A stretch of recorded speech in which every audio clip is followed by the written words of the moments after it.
Made it through, made it through, made it through. And everything I gave to you, I gave to you, I gave to you. You got it, you got it, you got it. It's coming, it's coming, coming, coming. So are you ready? All right, welcome to Reconsidered. We have Michael Ayres on the show today. He just quit his job as a consultant, actually. He's taking some time off, and he'll tell us a little story about that.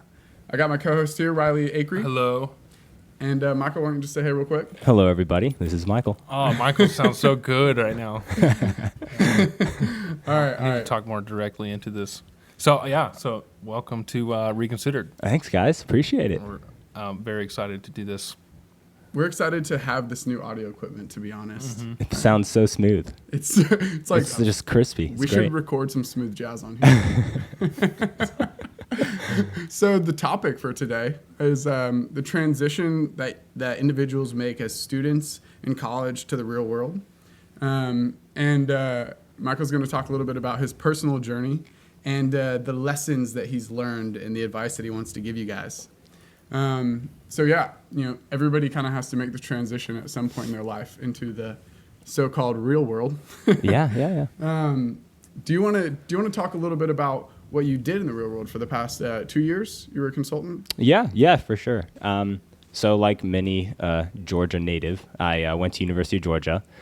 Kind of always worked hard, did marketing, MIS, just learned about computers, all that fun stuff. And towards the end of college, I was kind of faced with, do I go join a startup or do I try and do the big giant corporation and follow that training route and just kind of grind out those weeks? And after a lot of thinking about it, I ended up going to New York. So I moved to New York. I worked for a company, a very large consulting company. I kind of hated it on day one. There's a lot of it on day one that I kind of thought, well, what am I doing here? I think more of that was just the shock of going from Athens, Georgia, which is a small college town with, cheap bars, cheap beer, and just really nice people, and going to New York City, right? So day one was just eyes wide open nonstop. I mean, you're kind of exhausted all the time, lots of noise, lots of people. Well, real quick, I'm sorry to interrupt you. Yeah. For people like me, I don't know what consulting specifically is. Could you describe that a little bit? For sure.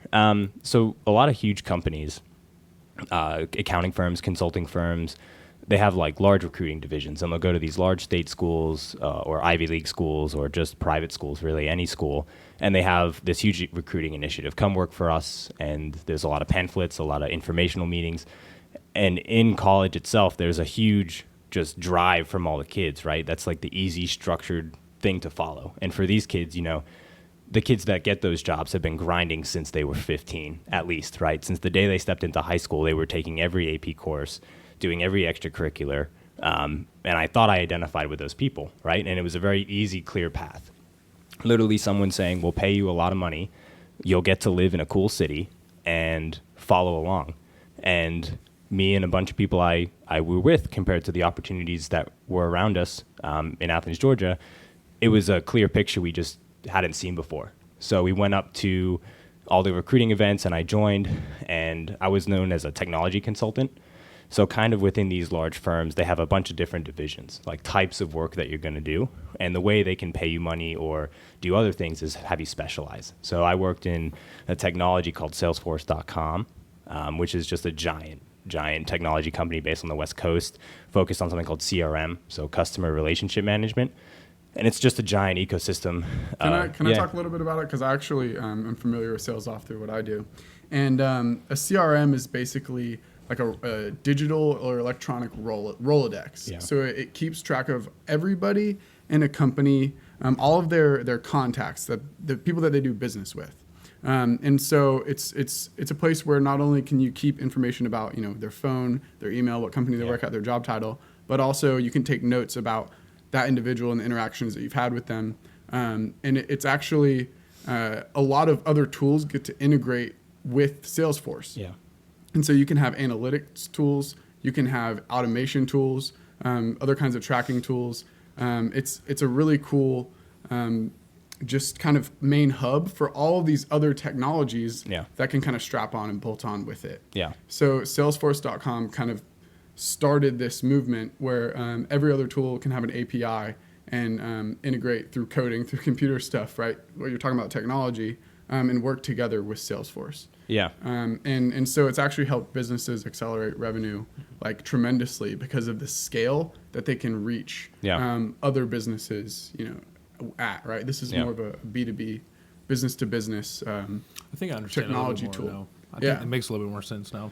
Yeah, I guess like the easiest way to describe it when you go to a company like PwC is Salesforce is one giant tool, right? And out there in the market, in what companies use on a day-to-day basis, there's probably 10 plus of those giant tools that they've poured a lot of money into, or types of technologies. And these kids that come in based on their internship experience or what they've done before, or where they've expressed interest, you kind of get slotted. It's all good. It's all good.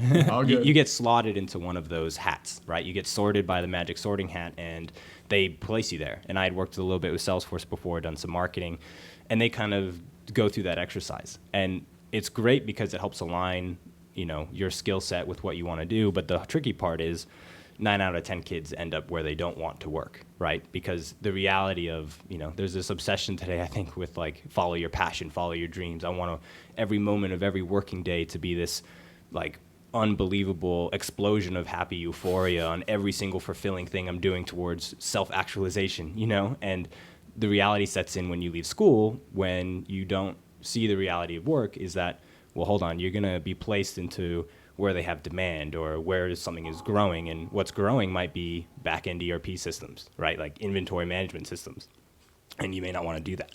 So for me, Salesforce was great, but I knew it wasn't the type of day-to-day work I wanted. And there were some kids that quit right away, or they quit very soon.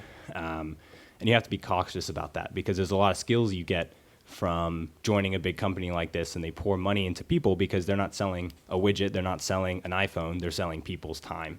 And so they're forced by nature to put a lot of money into you. So naturally, for all these kids that have been, 4 extracurriculars, all AP classes, that's where they go, because it's the next step. How old are you? So I'm 25. When did you start? When did you go to New York? So that was back in 2014. So, okay, so I just 3 got years. back, like 2.5 years, something like that. So That's awesome. you work at PwC, but as a consultant, your specific job was to help companies with their Salesforce.com integrations, right? Yeah, so I guess we could talk about the day-to-day work, right? So like anytime someone's using Salesforce, it's a very expensive tool. On average, one person's use of the tool for a year is $1,000, right? And that's just like for everybody in the company that uses Salesforce, which is essentially everybody, they're paying $1,000. Yeah, anyone that has access to it, right? And you can do a million things there. And Ethan was talking about how like all these other things you can do with the tool, right? At the base layer, it's a super sexy Rolodex where you can store a lot of company and people's information that you might want to sell to. But, they played off on that and said, well, what are the other things that a company does, and how can we fit that in this tool? So you start with sales process, right? Leads, people we might want to sell to, how do we track them? Are they interested? Taking the Excel part out of the equation. And then after that, they start looking at all the other business processes that a business does, and they say, okay, well, how else can we use this tool to help that? So you hear things like Service Cloud, right? So like if you have an AT&T guy come to your house to fix whatever, he had to be dispatched from somewhere. He had to know what house to go to, what the problem was, and it had to auto route him to that right house. So there's all these other tools that they're building into the system. And the typical Sales Cloud thing has kind of reached somewhat of kind of mature market.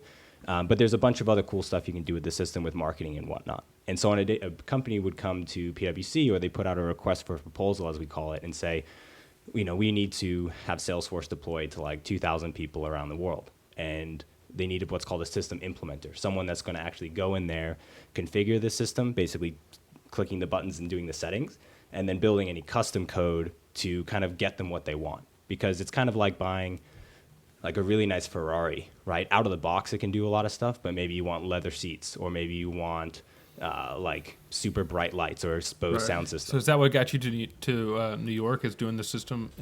What did you call it? The system what? Yeah, they call it system implementation. Implementation. So is that what got you to New York? Did you did a lot of that system implementation? Yeah, so I went to New York, and pretty much it starts out you're a grunt on the bottom of the pole. You didn't actually know anything about system integration before you got to New York. So you just went through school as a MIS major and a marketing major. And you said you had some previous experience with Salesforce. Was that in college? No, it was for a few startups I worked for. Okay. I didn't know that you actually worked at startups. So these internships?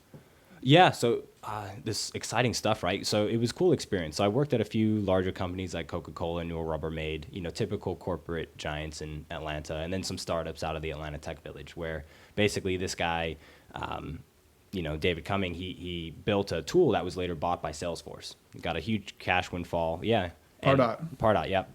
And he started this an accelerator hub, because when you think startups, you don't always think Atlanta. You think New York, right. San Francisco, Mountain View. Right. And in Silicon Valley. Yeah, exactly. Right. So, yeah, because Pardot was a marketing automation tool. And so it plugged directly into Salesforce, and it basically allowed your Pardot would essentially send emails for you through all of your contacts in a specific, you picked, these contacts based on these criteria, and you can send all of them like the same email. Yeah, so but would you have to put the content together for the email? So you do put the content, but you only have to put it together like once or twice, or how many ever drips you want, how many emails you want sent out over a period of time. You just create it once, so you don't have to do personalized emails. Yeah, I'm pretty sure that's what Pardot is. Yeah. They call it marketing automation. I mean, the cool thing from it was in school, when you're out in Athens, when you're trying to get an internship, it's hard, right? There's only a couple of big companies that do large internships, and I wasn't really wanting to do sales right out of the gate. So your options are not that huge unless you know somebody, and a lot of people go work for their family member, or they work like a typical like service job, right? And I just knew at the time, any job description you look at when you leave school, they want 1 to 3 years. And I'm like, well, how am I going to get 1 to 3 years? Or how am I going to sell myself? Because there's just a lot of people out there that want a lot of jobs. And like, you look at college undergrad degrees, right? And so, college undergraduate degrees pay has gone down something like 10% over the last 10 years on average. There's just a larger pool of people trying to get jobs, and a lot of the jobs that you get in entry level are what we call ripe for automation, right? So you're doing tasks at the bottom of the ladder to try and climb your way up. You need to learn the business and learn the ropes before you start making managerial decisions, right? And I needed a way to get in the door. So I worked for two startups. One was an iPhone application, and I worked basically as their marketing intern. And really all that meant was I showed up at these guys' house in Virginia Highlands where they were based, and I showed up like every weekend from Athens, like for a couple weeks, just begging them for a job. And they said, okay, come work for us. It's like 6 really cool dudes, and work for free. And I said, great. So that's what I did my sophomore year. The next year, that kind of gave me the ammunition to say, now I can get a job somewhere like Newell Rubbermaid, or somewhere where they're going to ask for that stamp.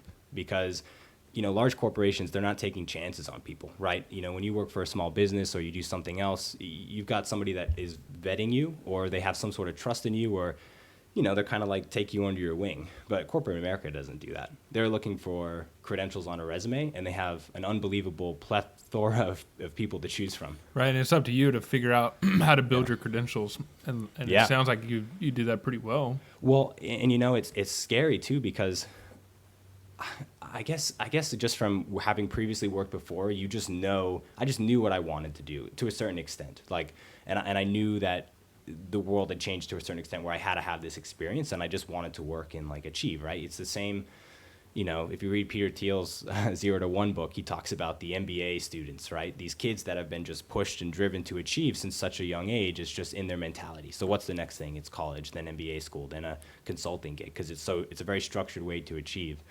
But I see a lot of friends out there that, rightfully so, they don't know what they want to do in college, right? And there's no access for them to figure that out, right? You're in a college town where the realities of the real world and the business world are not there. And if you're going to get a business type of job in college, most of the time these kids are in these, state schools out in the middle of nowhere, where it's a lot of fun to party, and you can go work at like a local retail, or work for the school itself in some admin job, or work at the gym or whatever. But you don't have that access to like these schools. And the first time a lot of these kids get access is not until junior year, when these large companies come in with spend all this money to recruit them and say, come work for us, we're the best thing since sliced bread, right? And that's not the career path for a lot of people, and that can't absorb all these people leaving school. So then you have this huge amount I have a lot of friends with pretty decent degrees, but they're working clerk or admin jobs at a law firm, or they're doing things that they're not very happy with. And the biggest problem was the thing I hear all the time: I wish I knew sooner what was out there. Right? They just don't have the visibility, and this is not what I want to do. And so it's like this perfect storm right now where everyone wants to follow their dream and, have a dope podcast like this that pays all their bills. But most of the time is they don't have that visibility into what's going on out there. So what is something that you could sorry to be asking all the questions, Ethan. Go for it. I like your questions. What is something that you could tell somebody who's listening right now that might be in the position to clear up that invisibility? What is something what's some advice you can give our people listening? Yeah. And so when I look at kids in school, I kind of see it in a binary way, right? Especially from kids I knew. There's a 0 and 1, not 0 being bad, 1 being good by any means, but there's kids that have been working their tails off either because of their parents or some internal drive, and they're going to go to med school, they're going to go to law school, they're going to go work in a business environment. Which, by the way, that's a great way to achieve, and it's like a surefire way to achieve it by, like what you were saying, planning from a long time. Yeah. But not everyone grows that way. Right, right. And that's why there's there's so few successful people in that sense, is because, like you just said, not everybody is raised in that sense. Right, but the worst part is that college kind of takes that away from you, I think. Like if you have a family that's been like kind of pushing you from day one, and then you go out to a state school in the middle of kind of nowhere, whether it's Athens or Milledgeville or West Georgia or North Georgia, right? You're off on your own, and nobody, and it's not even about partying, right? It's just nobody's there to like actually tell you, like, here's what you need to do to go directly into a job when you graduate from school. There's literally nobody that comes to you and tells you that. You're right. Well, anyway, so back to the hindsight. So there's the super achievers, right? And that's a relatively small group. They do every extracurricular. They're the kids running the school clubs and doing all the extra stuff, and they're doing all these internships. And then there's kind of everyone else. And everyone else can be just as qualified, right? And but they just haven't had those opportunities. And the hard part is the prerequisites to get into those have just gone up, right? Yep. It used to be you needed a high school diploma. Now you need a college diploma. Now that you have a college diploma, you need an MBA degree, right? The standards have gone up, but you're looking at these kids coming into college at 18, there's no way they're going to have it fully figured out. And they're not in an environment that's really pushing them to do that, because there's classes, and there's very rigorous classes, but it all has to be internally driven. There's no one telling you, go do this, go do that, and you'll end up in a job. Right. And you have to kind of find it out on your own. You have to be autodidactic. Yeah. So that was our fourth episode with our friend Kyle. He talked about the value of being self-taught and self-educated. Yeah. Because unless you're in school, you're not actually going to be taught anything. And even in college, sorry to break everybody's hearts, but you don't learn anything. Like when it comes to real like skills. Yeah. And you don't. I mean. And unless you're in a specific role, like you said, right? People who go and be doctors, lawyers, or a specific trade, or whether they're education or nurses. So that kind of I'm going all over the place here. But the key thing, first thing is the first thing people say is, oh well, they can't find a job in college because you got an arts degree. And there's truth to that. There are kids getting liberal arts degrees that can't transfer all the time to business or where the job applications are. But also you look at STEM degrees over the past, I think, 10 years. I was reading today. A lot of specifically computer science and engineering jobs. A lot of those jobs, when kids leave school, they're still what we call underemployed, right? So even kids that followed a certain cookie cutter path to say this will get you a job, it's not all there, and it comes from. I don't know where. If I had the answer to that, maybe I'd be better off. But I think that if I had to give tips, right? If I've helped. Like I had a few roommates that were always switching majors, never knowing what they wanted to do, always thought about law school, but they, you have to be such a top performer to get into law school and do well after law school. There's a ton of law degrees out there. Same thing with medical school and all of this. Right. And it really just starts with understanding that although there's not necessarily a lot of jobs out there, the people working in business are vastly understaffed 9 out of 10 times. Every company that I worked for, right, the biggest pain point and the reason everyone's overworked is because they just don't have enough people and they just have too much to do, right? And it's back in 2007, U.S. lost millions of what we would call middle-class jobs that were typically administrative positions or clerk positions or processing paper positions that used to be pretty stable. And it wasn't until 2014 that we kind of recovered technically from the unemployment that ensued. But what they didn't account for is that a lot of the jobs that were regained in that fashion, they were not those middle class jobs, right? They're these they're retail service industry jobs at a much low pay rate. And so your options have reduced. It's widened the gap, essentially. Yeah, and I would say, like, all the friends that I've seen that kind of pivoted with some help and figured it out, the first thing is just talking about knocking on doors. And the first thing people always say is, what do you like? And the first thing people say is, I like writing, or I don't know what I like, or I just want a job, right? And those people sometimes can have the most energy to get stuff done.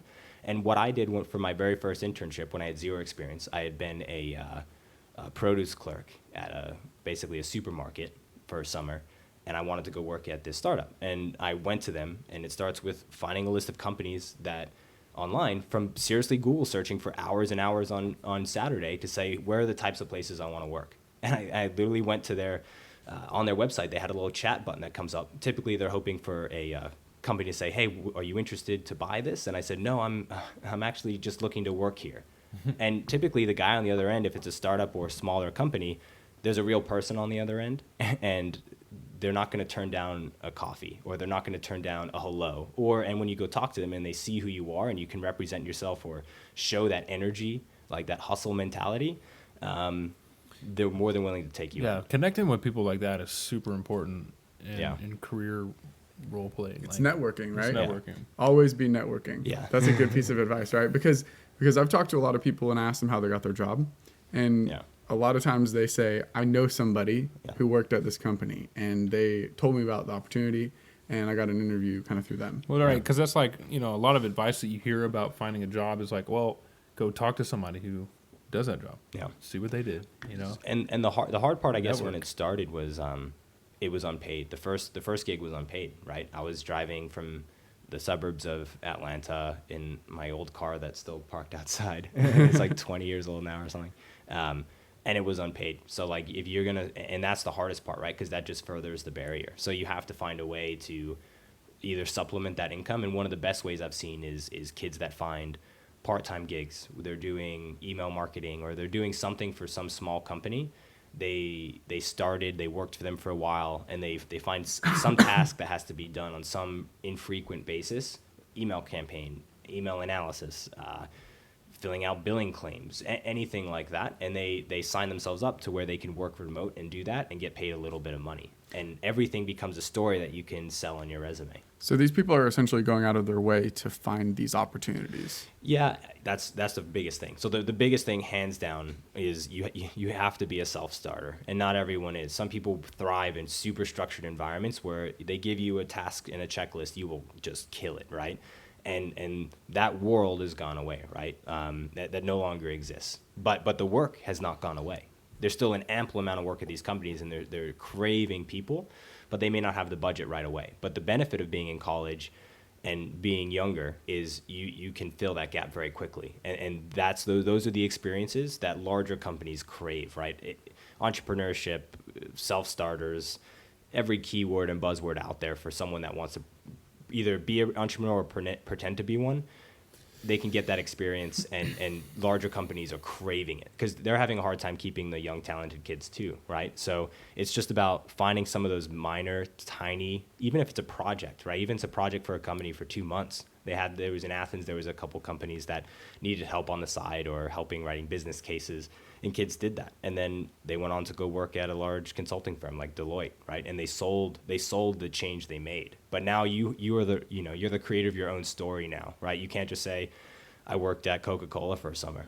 Can I have a job now? They're like, well, what did you do there? What did you accomplish? Like, how did you change what you did there? How did you get the job at Coca-Cola? Like, they're looking for someone that can be a self-starter and create a story around how they were personally transformative, because that's buzzwords or not, ridiculous or not, that's what companies are looking for. Somebody who went out of their way to find somebody to go have coffee with, right? Somebody who found something that they could do to help some company, right? And then they essentially proved themselves before they even took any money. Yeah. Which is, it's hard to do that because it's already kind of a big risk. Well, yeah. But you have to start, right? You have to start somewhere.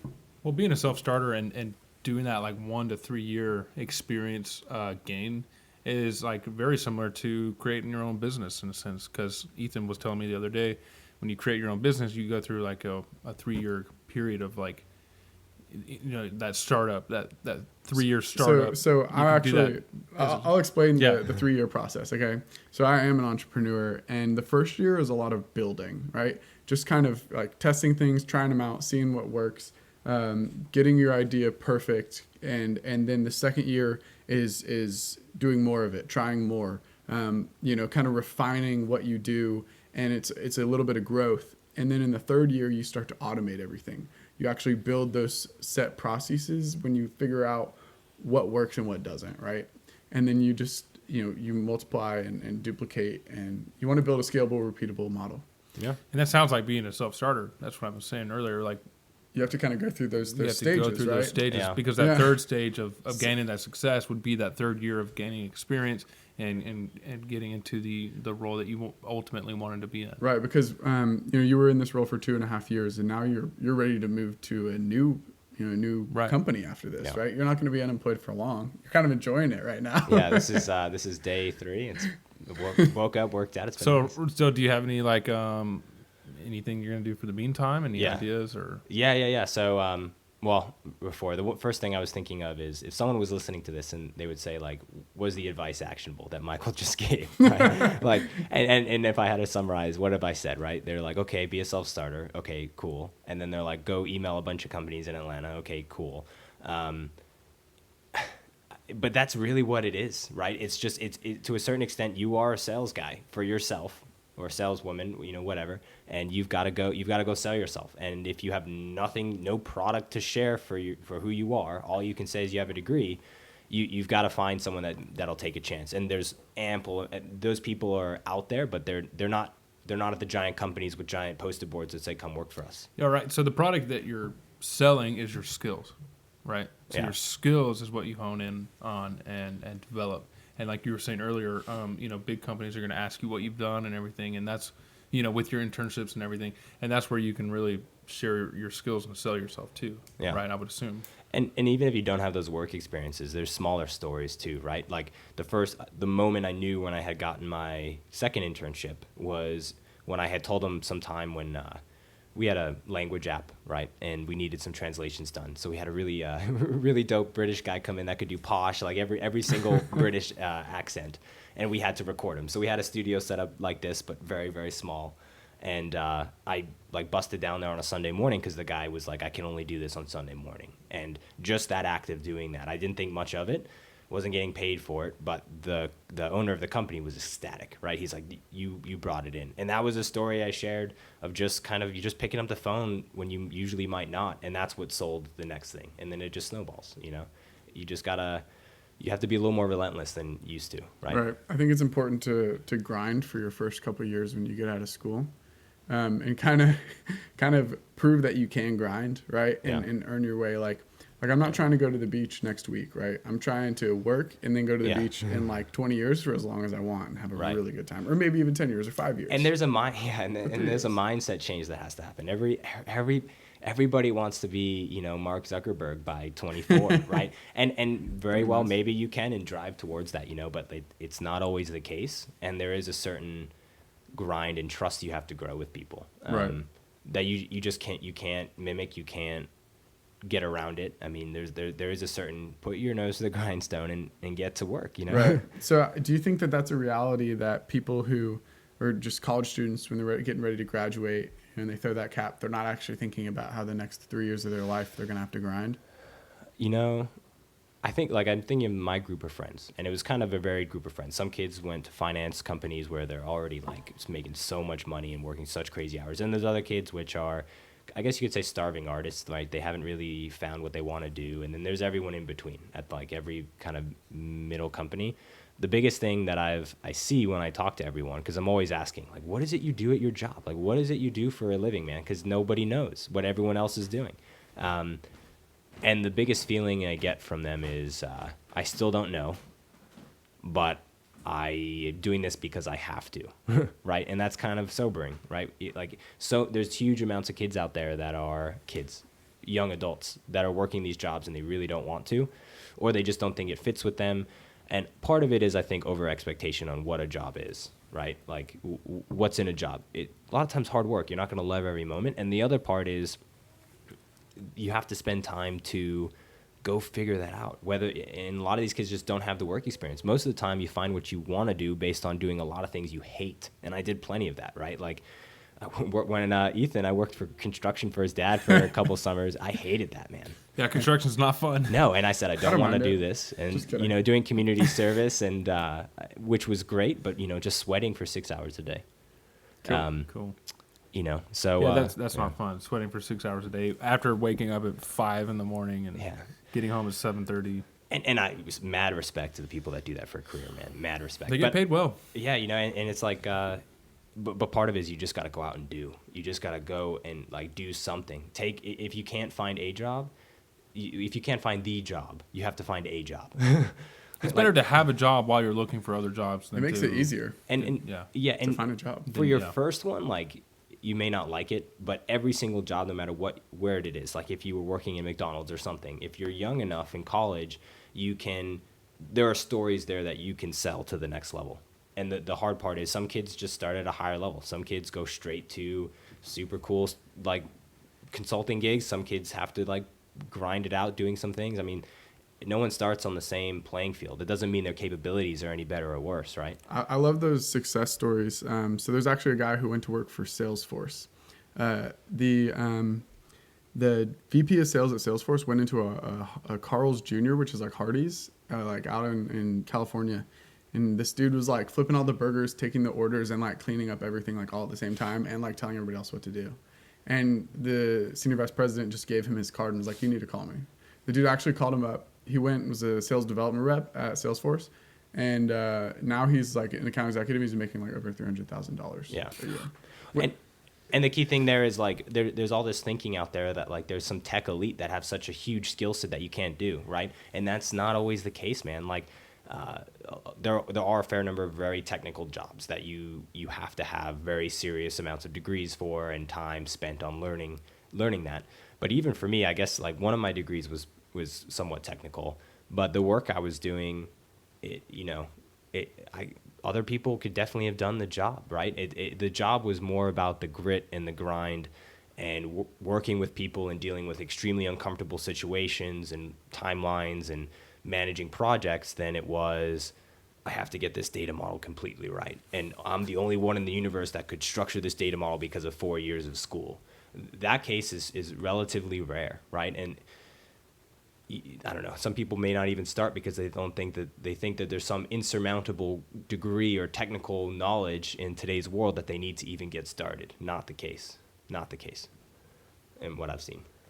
I mean, but with the advancement of technology, me personally, I feel like I'm like right in the middle of where I should be with technology, but I'm still fall behind. So it's like part of it too is like you have to think.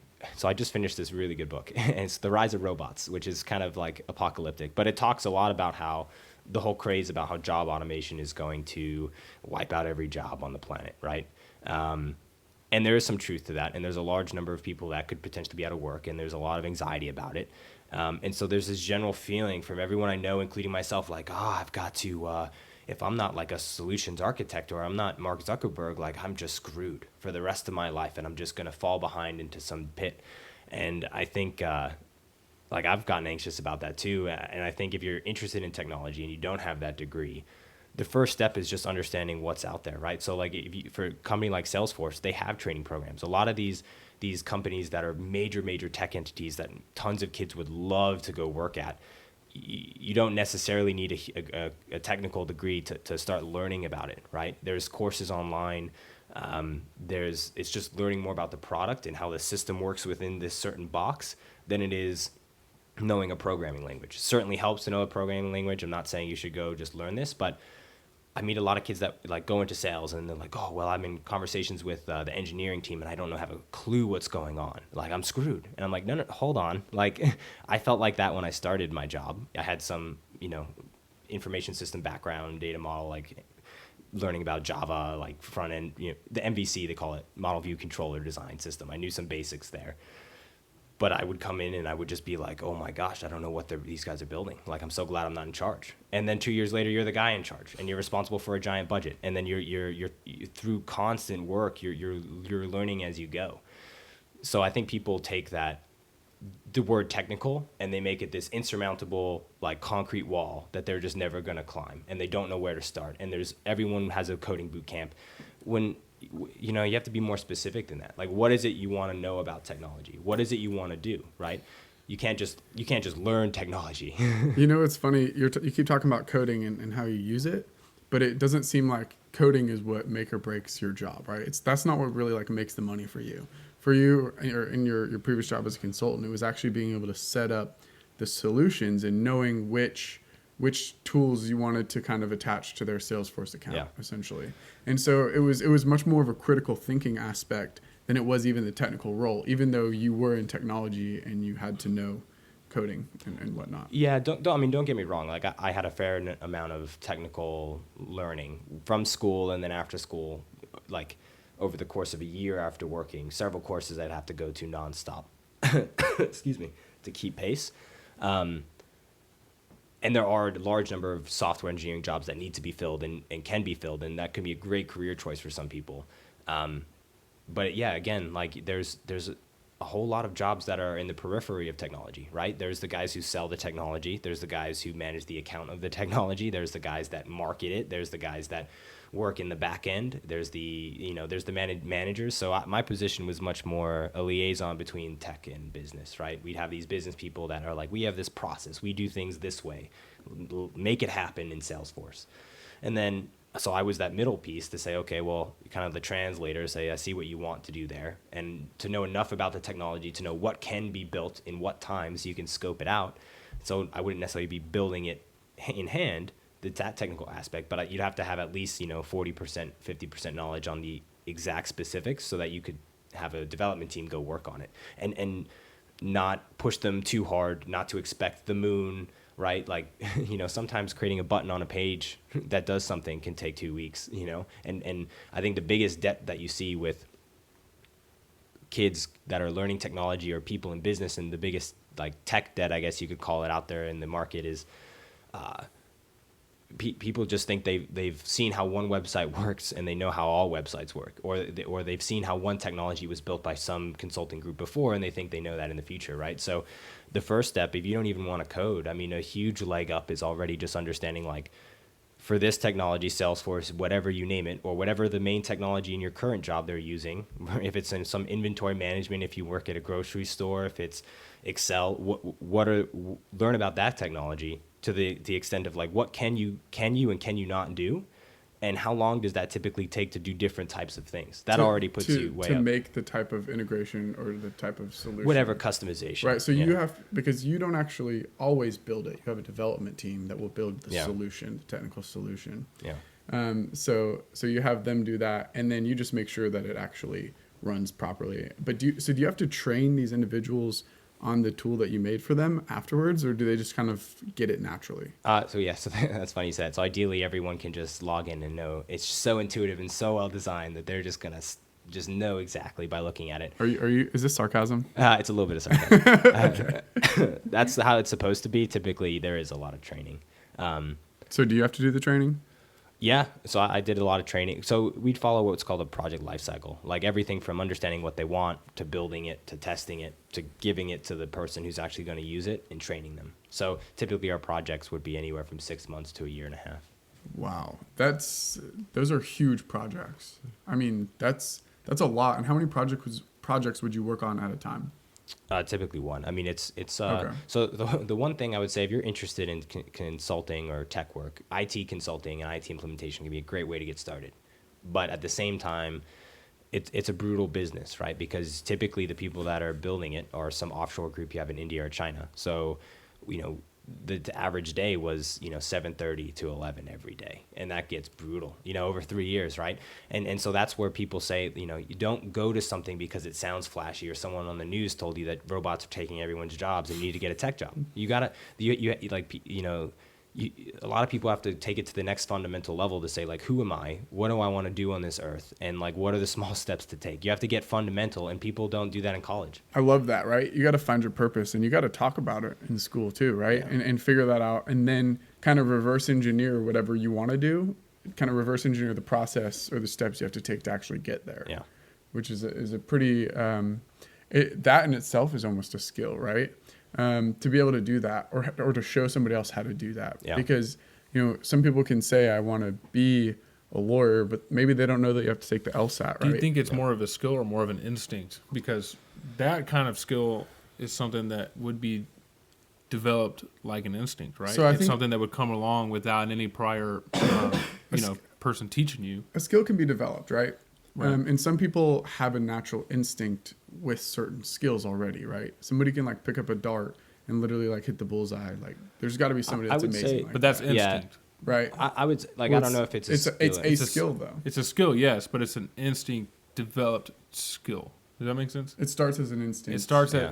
as something that your body just can naturally do. So the way- or yeah. your mind can naturally do. What I've seen is like finding out what you want to do, or just thinking fundamentally about your life, whether it's spiritually or just what type of person you want to marry, right? Like all of those things. Typically, it's because people they've never thought about it, and it's so up in the clouds that it's just not something you're going to necessarily instinctively do on your own. And what I've seen, even for me, I didn't always think about that, and then I met somebody that had been, right? And that catalyst occurs when there's someone else to have those conversations with, you know what I mean? And I'm telling you, people open like a nutcracker. It's ridiculous. Like because you don't have to have some degree to talk about what you want to do or what you believe in, but you have to have those. You have to start. Someone has to ask you those questions, and you have to be in the right setting to say, "I'm willing to spend the next hour to just talk with you about this." Because in the busyness of every day and going out to parties and talking with people, it's not.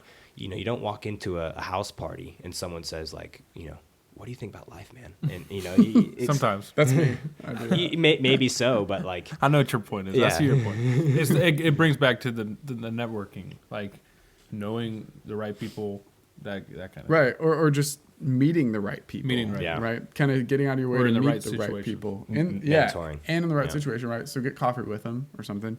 And then open yourself up, and then they'll kind of open up as well and be willing to share with you the knowledge that you probably need. And the universe has a weird way of kind of helping you meet the people that you need to meet. Yeah.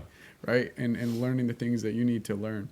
And I think that we can add to being an autodidact, like a huge part of that. I think we talked about it, is to be self-educated. You have to ask other people a lot, right? Get a mentor, get a coach, Yeah. somebody who can actually teach you the skills. Like you'll meet the people that you need to build a relationship with them. That's for growth, positive personal development. Yeah. I think that's super important. Yeah, the mentorship is great. I think mentoring by far is 100% the best. I mean, if you don't hear anything in this podcast, hear one thing. Find yourself a mentor. And that's hard, but all that means is find someone that inspires you and see if you can get any of their time and see if they need help with anything. Right. What's amazing? This whole podcast, we talked more about how you can make that transition to college easier than we did talking about the transition itself. Yeah. It's hilarious. which is great, right? Which is valuable. And so we talk more about the lessons, right? The life lessons. And Yeah. so let's go ahead and talk a little bit about the transition from your first job to your second job. Yeah, for sure. But first, before we get into like the nitty gritty, let's hear about what you're doing in the meantime while you're looking for a job. What's Mike doing on his little vacay? His unemployed vacay. No, I've been saving up money for a while. So this week I'm really just doing whatever I want: reading, exercising, It's Hanging been out great. with your best friend. Yeah, exactly. Yeah. Just coming to podcast with Ethan. But and so the current plan is the job search starts pretty immediately, and you have to think pretty realistically about it too. It's getting a job after you've had your first one and you've left school is a different ball game, right? In school, you're kind of going to recruiting events, and there's a database where you can just apply to any job that is an entry level job from your school's website. But now it's a little bit different. So now I'm focused on. After the wonderment of this week is over, looking for a job, and that's doing things, basically reaching out to old contacts, seeing what's kind of getting a taste for what's going on in Atlanta in both startups and larger companies from that existing network, and just applying to jobs and seeing where that goes. There's just a couple of personal stuff I want to work on in terms of writing, really writing, and there's a small app based on Salesforce that I've been working on for a while that I might continue. You're building an app right now. That's broad words. I'm figuring out if it's even possible, just from experience. So working with some people that have the technical experience to see what I want to build. Well, maybe once you accomplish that, we can hook you up with our last guest, Travis. Travis Caudill. He was wanting to create an app. Oh, nice. Everyone wants an app these days. But he wants an app for radio. So he wants to basically have a radio station through his app. Through his own app. Yeah. Oh, nice. Could we like just continually stream stuff and have people just listen on the other end? Oh, I have no idea, man. I'm a Salesforce guy. I'm sure you can. You Like do I said, anything. different technology. Okay, but you know who we should talk to, right? I could help you out, I'm sure. Okay. So basically, you're not just gonna go you're not gonna go wait tables. I mean, you have some savings. There's a reality where I worked really hard, right, for a long time to get to a place like PwC. Worked like I don't want to squander that and just be a bartender for the next year. You know what I mean? Right. You want to go straight into another profession like it. And a lot of people that kind of feel like they get burnt out and leave, that's the immediate choice. They're just so inundated with stress and the long hours, and they go to something like that. And you want to be careful not to take too much of a step back. What was your longest week? Like how many hours? Not finance hours, probably around the 80-hour mark, not including travel. But like the thing is not including travel. Right. but the crazy thing is like I thought that was crazy. But in New York, I'd go out to drinks and somebody would come home from one of the large investment banks. They get a text at 1 a.m. on a Friday. Yo man, just got out from the office. Do you want to go party? And I'd be like, yeah, sure, why not? New York's open all the time. And then at 10 a.m. the next morning, I am hungover. I am not prepared to go to work. He'd get another text from the same friend, headed back to the office, man, good luck. And I was like, that stinks. Yeah. And I think the point there is like there's this obsession with work long hours and just nose to the grindstone and just outwork people. There's too many people to outwork, right? You're now you're fighting there's 7 billion people, I think it is now, you're fighting, and you're not going to outwork them. Work smarter, not harder. And part of it too is like, a lot of people I've seen that have been successful in those demanding jobs, they set those boundaries. And that's what I've had a lot of hard time with. And a lot of kids that leave school, the first way they want to prove themselves is say yes to everything, work really hard, show that they are that gold star, right? And if you continue to do that, you're truly training people to how you want to be treated, right? Like, if you're always saying yes, always staying up late, always working hard, it could be a stamp of success for you, sure. But over the long run, you're training people on what to expect from you. And when you start to push back on that, the pushback you get from them is going to be a struggle because they've expected a certain level of accomplishment and work ethic from you. And to bring it back down to reasonable levels, they're going to see that as slacking off. You got to stay balanced from the beginning and keep that steady, like mindset, steady work. You know, like I'm only going to work 70 hours, not 80. No, and that was wasn't unfortunate too, like to be viewed as a slacker or something when you're really not. Like misunderstanding is such a. And I think like when you first such a poison. Yeah, the first company you work at, like you start to see that like you spend more time with people you work with than anyone else, right? Like people I worked with, the relationship feels different because they're my work mates, I guess you could say. But you're around them more than your family, more than anyone else. And I don't think that's new news, but I think especially since if you're having a hard time finding a job, the first thing to go out the window is would I like working here? The first, everyone goes down to the lowest common denominator and say, I need a job. I need it right now. And then they get there and they're miserable and they're quitting and they're on to the next thing, and it's hard for kids in school that are going to go work at these large companies or do this. If they haven't had a lot of work experience before, they don't really know what to look for, right? And I could see that in the work, right? Like I was used to going to a startup or even at like a consumer packaged good company and walking into the office one day and there was a skeleton on my desk and there was a bunch of goofy, like artistic, creative people that were working in marketing or like, just laid back folks. And then you go into a suit and tie environment talking about data models all day and, the very different type of person attracted to that, very different mindset. And you have to, if you're spending the majority of your time there, like every American is, that's your life, right? You're kind of saying, I'm going to ignore part of my life and I will live it on the nights and weekends. That's scary. Well, it's like people, like you were saying a second ago, like people think, if I don't get a job right now, I'm going to be screwed. Like if I don't get a job right now, then like this has to happen right now, and that's like a notion that could, like, if you can think of like a way to survive without having a job for an extra week, just so to speak, you might find that job that you like. You know what I mean? Yeah. Like, yeah, I think compared to just settling. That, I mean, I guess that's what I'm trying to say is just to not settle. And I guess it's easy it's easy for me to say, hold on, find the right company. And some people just aren't in that position. They're like, no, hold on, I need a check, I need to cash it because I got bills to pay, right? Yeah. And I think the hard part is that journey to find what you want is like that's you can't necessarily do that on a weekend, right? Like me figuring out what I want to do and coming to the point where I'm now consciously making a decision to do it and not just doing things because I feel like I'm expected of it or it's a good opportunity or it's what society has told me to do. That takes years, man. That takes years of not liking something, doing things that you kind of like, learning about the different types of people to work for, and you can't replicate that. You can't replicate time put into working on something or working for a living, right? And yeah, that's the biggest thing of all my friends. They leave and then it's not what they expected. It's not the yellow brick road that they thought it was going to be. And a lot of that is changing the mindset of the day-to-day, right? Like people were in coal mines for their entire life. You can handle going and sitting at a desk and trying to maximize your time there, right? And for me, the biggest thing that changed my mindset when I was just in a really low place, like really low, was, I think it's the 30-day no complaint challenge. And it's just kind of like, you'll be sitting at the desk, especially if you're in a job that's not very busy.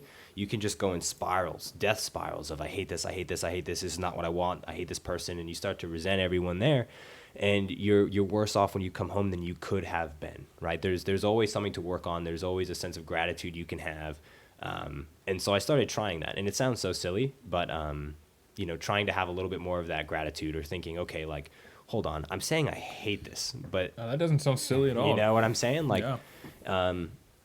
And a lot of that's just kind of like mental working out, I guess you could call it. Some people would say like you can meditate. That definitely helps. I download there's an app, Breathe, for meditation, and I always wrote it off, and I was like, I don't know what you do. You just listen to a 5 to 10 minute video, and it's a fully led instruction, and by the end, I'm telling you, you take out your earbuds, and there is a sense, an aura around you of calmness. Well, guided meditation is awesome. Yeah, like unreal. Because people think, I don't know what to do. I don't know what to do. Try guided meditation. Like, yeah, it does give you a sense of just that reminds blissfulness me of afterwards. Of Emmett. He's very spiritual, and we talked about his spiritual transformation on his episode. But he meditates, and instead of guided, I think for a pun, he's like God in his meditation. He really like prays, but he just listens. Yeah, right. He just knows. Yeah, he's a cool guy. All right, so. Back to I just want to hear about, you're going to use your own advice throughout this podcast that you talked about, talking to your friends, networking, right? Opening up, figuring out what it is out there, kind of, broadening your visibility and your awareness. Yeah. So what's your ideal next step, right? What's your ideal position and ideal company? Yeah, that's a great question. Without a name or anything, but maybe a product or a process in your position, what you would do, spit it. Yeah. So I've been thinking about this all week, and up until the time I lost my job, or I quit my job. Lost your job is bad. But you left. Yeah, I did. It was mutual. It was mutual. I gave him like 6 weeks notice because they couldn't find a replacement for me. So I don't suggest doing that. Don't give 6 weeks notice, even no matter how bad you think they need you. It's great, but that last 6 weeks is a grind, man. Anyway, what do I want to do? A couple things. So the first piece is, whereas before I was working more on the technical side of building marketing systems or helping facilitate a marketing process, I want to be more on that front end, things that I've done before. So more of using the system to reach the customer. So going that one step further up the chain, partly because I like the work more, partly because you get to be a little bit more creative with email content, writing, and the types of people you work with, right? You go from working with very, very, very technical people to what I would call quasi-technical. So my next role, wherever it is, startup, another big company, even if it happened to be a consulting company, which I'm not planning on, but it would be something in that realm, right? Taking that I guess you call it the value chain, but going from the back end technical life, taking it one step further up the chain to say, oh, okay, instead of building it, I want to start using it a little bit more. I don't know if that helps at all. No, that makes sense. Yeah. that absolutely makes sense. Because you said you kind of have more freedom in that role, right? Yeah. And you would like to work at something corporate or something small, something medium sized? Yeah, so I'm looking back into startups. And Cool. one thing that when I have a lot of friends that have left their jobs, it's pretty typical, right? Because when you go into consulting, there's a typical track. It's the ladder to partner, basically. It's very, very visible. You know exactly what you need to do, what boxes to check. And if you can execute on that, you can become partner and make crazy amounts of cash, right? And what happened when I went into consulting is a lot of the partners that I met and worked with, I really respected them, really smart people, but I didn't aspire to be them. They didn't inspire me in an ideological way. So I worked really hard, and you kind of try and make this 2-year promotion track, which is like if you can try and get yourself into the top quartile, you'll get promoted to the first major level within 2 years. Typically it's 3, but if you can do it in 2, it's like a good stamp of approval. So a lot of kids that don't make that, they'll leave. I happen to make it, and that's kind of the title change that you're looking for. But at the same time, they pay you more, right? So there is some reality that sets in for these corporate people that they want to go chase their dream or do something at a startup that, the market will not support the salaries that they had before, right? So you have to really internalize and make your decision on saying, there is a trade-off, right? Your day-to-day happiness versus your monetary reward on the weekend or when you get your bonus, because those big companies are really big because they get paid a lot of money and people are willing to just work crazy hours, right? There's a reality that sets in. So part of that was me coming to conclusion on what I want in my life, like how much am I willing to give or not give. And I just wanted more control over the output of what I had, right? I was managing a big project. It was really cool. But I didn't feel like I had ownership. I was one fish in a fish pond of 200,000 plus people at this company, right? That's a lot of people. And a lot of people get lost in that. They go just like they go to these big state schools and they get lost in the party and fraternity and sorority life, right? You've got to find who you are, who your true self is, and just decide on what you want. Because if you please everyone else, or you're just kind of aimlessly following around in this pond, you'll get lost, right? The world's too big for that nowadays. You get lost and sucked up into these other vortexes that push you in directions that you weren't even planning on going, and then after 5 years, you find yourself somewhere where you don't necessarily want to be, and that ties in with not being happy with your job. That's so true. It's so true to think about. It kind of boils down to taking the time as soon as you can to really figure out who you want to be and what you want to do with your life. Like, you have to start doing it before you actually make that transition, or it's going to be a struggle and like a big wake-up call. Or it'll be like some impulse that you've just left because you just can't take it anymore, and that's a bad place to start from. And I think some tactical things that could help people. The first one is the 5 whys, right? And in that, when you start every day, a lot of people have anxiety these days, or they're unsure, or they're uneasy, or they can't figure out what it is that's nagging them. The 5 whys is good. It's just asking those 5, why am I upset? And then if you go one layer deeper, why am I upset about this? Why does that make me unhappy? And you keep kind of diving down layer by layer until you kind of understand, oh, well, I was really pissed because someone sent a passive aggressive email last Thursday, and it really upset me, and it made me think that everyone on the CC of the email thought that I was doing a bad job. So the first thing I would say is, on a day-to-day happiness level, before you start diving into these fundamental life questions, is you've got to figure out and understand, like, what is making you feel negative, right? No one does that. You just feel shitty all day, That's the first part. The second part, when it comes down to these fundamental questions, I really think it just starts with, for me, it was these long philosophical talks with my roommate, Wyatt. Wyatt. Yeah. Right. And that's hard. That's a hard open gap to start with. But it really started with just certain things, right? Like, do you think the world will end? Do you think this will happen? And there's questions online for kind of asking you those larger questions. And you can start with something super broad. What do I want to do? But that's not actionable, right? What's measured, or can be managed, or I don't know, one of those sayings. But you have to start with something broad and dive down deep, right? So for most kids, it's what do I want to work in, right? So the first thing is literally create a drop-down list. What are the types of work tasks you've liked doing, right? For me, it was working with creative, fun people, right? It was working on creative content where I could be, writing, right? And you create this list of what do you like, and bullet that out and continue with that. I found that to be pretty helpful. Sometimes you'll just get there and you'll get super angry and you won't know what you're thinking. You know, you'll have a list of 3 things and you won't understand any of it.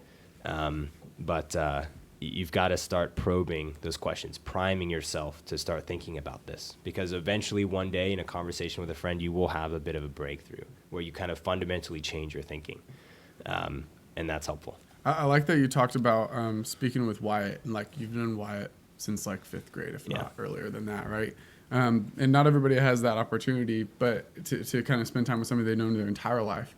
But I feel like everybody has that one person that they can kind of go deep with on a daily level, and really ask those big questions. And then you're right. I think it's important to kind of find your purpose and like dive into that eventually, right? You kind of have to peel the layers back. And actually, I used to go to GCSU in Milledgeville, which is one of those like outskirt towns, kind of like a party school. And I transferred to Georgia Tech. I just knew that I wanted to be in Atlanta. I applied to Georgia State as well. But while I was still down there, I was trying to figure out what I wanted to do with my life. I took 2 index cards, 3x5, and I wrote purpose, like dash professional, and purpose dash individual. Mm-hmm. And I actually have my professional card with me. Oh, so man. I'll give you my example. This is what it came down to, right? Change structure for the better. And I meant that on like kind of like a larger scale, right? Or just even on a small scale. Just change structure for the better. Inspire individual and social change. Create a system that supports individual growth. Point out the impacts of choices, specifically on the environment. And then implement a policy that supports energy cleanliness and efficiency. And then I don't have my individual purpose card, but that one was essentially inspire people to move from a negative to a positive mindset, inspire people to move from a fixed mindset to a growth mindset. And so this is why I like having people like you that come on the podcast. And that's one of the ways that I actually can impact people in the way that I want to, right? Is through this podcast and through bringing value and positive messages and actionable things they can do for personal growth. And then with my job, I'm disrupting the way that people are actually getting hired into their roles. So I recruit people into the tech industry on the sales side, right? Kind of the sales and marketing and customer success side, which is like account management. And so, you know, since I'm doing it different than recruiters, right, I'm changing the structure of how people are moving into tech roles and moving into tech companies. Helping folks, man. Yeah. So bullet point 1, help people. But the thing is, like, I wrote those down 3 years ago, and it took me like a year and a half or like 2 years to even like start, like for that to even like happen, right? For that to happen in any like or measurable way. Yeah. But I knew what I wanted to do, and I kept these cards with me, right? And I always like thought about it. Yeah. You know, and so I think that's a good step too, right? Is asking those questions and then writing it down. Yeah. And have a professional purpose and an individual purpose. And sometimes those can be very much intertwined. Yeah. And what you do through your professional life, your personal goals can kind of somewhat be fulfilled in that. Yep. And if not, you know, have a hobby that lets you do that, right? Yeah. That's very true. Well, even hobbies can turn into professional. Yeah, absolutely. Yeah. This could turn professional. Yeah, if we get lucky. Yeah, no, I think we have a lot of stuff we could do with this. We're gonna actually do events, and invite people over for like an open mic, play a couple songs on our own. You know, most of our guests have actually been musicians and artists, so it was cool to have somebody who's been in business. Yeah, cool, man. So yeah, we appreciate that. Absolutely. And second episode, season 2. It's been an absolute pleasure. Yeah, super solid. And yeah, I mean, I learned a lot from this episode from you. Cool. One thing I got from it is, you know, goals can be better achieved over time and over a thought out amount of time, you know. Yeah. You have to plan your growth, right? Yeah. Right. And, you know, always show your grind, you know, impress, because you never know who's watching you flip burgers. You know, you never know who's watching you. Right. Your work ethic. So be impressive all the time, because that's how, you know, like that example you said earlier. Cool. This is great because Riley's on a job transition right now. Yeah. And so literally you were just like speaking to him the whole time. He's like taking notes. Okay, here's what I'm going to do tomorrow when I wake up. Yeah, one thing that people can't see right now is I've been taking notes the whole time. He's got like 7 pages. No, it's okay. No, this really was a cool, kind of like an ironic type of episode for me personally, is because of what Ethan just said, going through different, you know, going through a job change and I know it's all going to work out, and I've definitely got some positive influence from this episode. So Awesome, man. And that's what I love to get out of every episode. That's my favorite part about doing this podcast and having people like you come on. Is I learn something every time. So, and I know Ethan's very smart, so he probably doesn't learn that much. He already knows a lot. Dude, I always learn. I learned so much from this. Right? And thanks again, Malvin. Appreciate you. Thanks, man. Malvin, run sound for us again. Appreciate it, guys. Letting us use the studio. It's been awesome. So, did you enjoy it? You Absolutely. had a good time. Is there anything else you want to get off your chest before we? What's your favorite part? Do you have a favorite part? Like favorite topic? You know. I like the high level stuff, man. Yeah. Like Just you mean Blue like sky thinking, you know? It's always fun. beyond the professional stuff, but like the high, like the purpose. Yeah. Right. The higher Yeah. purpose. Well, maybe we can have you come back on next time. We'll have maybe a real deep conversation or something. Cool, man. Dude, I hope you get a job in Atlanta. I hope so too. I'm gonna help you if I can as well. Sounds good, man. Introduce And, some companies. Best of luck to you. Yeah, appreciate it, Find guys. another job, and we'll have you back on for sure. Excellent. Thanks, guys. Cool, Sound man. good? Hope you guys Thank have you, Michael. something Thank to you. reconsider. Yep. I speak of promised land, soil as soft as mama's hands, running water, standing still, endless fields of daffodils and chamomile, rice under black beans, walked in the apple with cracked screens and told prophetic stories of freedom, found warmth in a black queen for when I get cold like Nat King, I'm doing the dad thing. I speak of wondrous, unfamiliar lessons from childhood, make you remember how to smile good. I'm pre-currency, post-language, anti-label, pro-famous. I'm Broadway Joe Namath. Kanye's best prodigy. He ain't signed me, but he proud of me. I got some ideas that you gotta see. Make a vid with Shorty and they ship it like the Odyssey. They never seen a rapper practice modesty. I never practice, I only perform. I don't even warn, I don't eat it warm. I won't be reborn. I speak to God in public, I speak to God in public. He keep my rhymes in couplets. He think the new shit jam. I think we mutual fans. I used to dance to Michael. I used to dance in high school. I used to pass out music.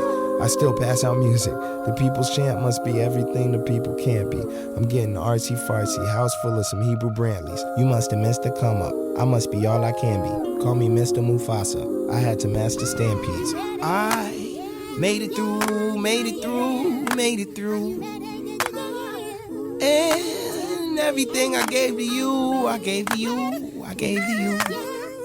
You got it, you got it, you got it. It's coming, coming, coming, coming. So are you ready? Are you ready for your blessing? Are you ready for your miracle? Are you ready for your blessing? Are you ready for your miracle? Are you ready for your blessing? Are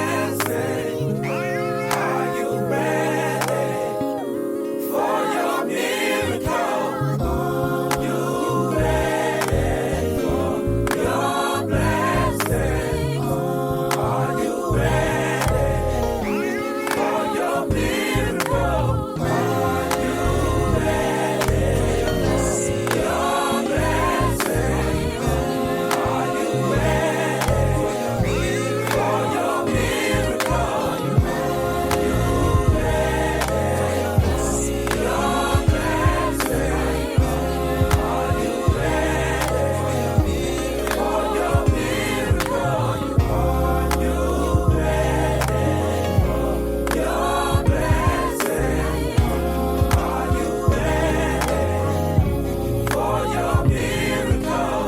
Are you ready?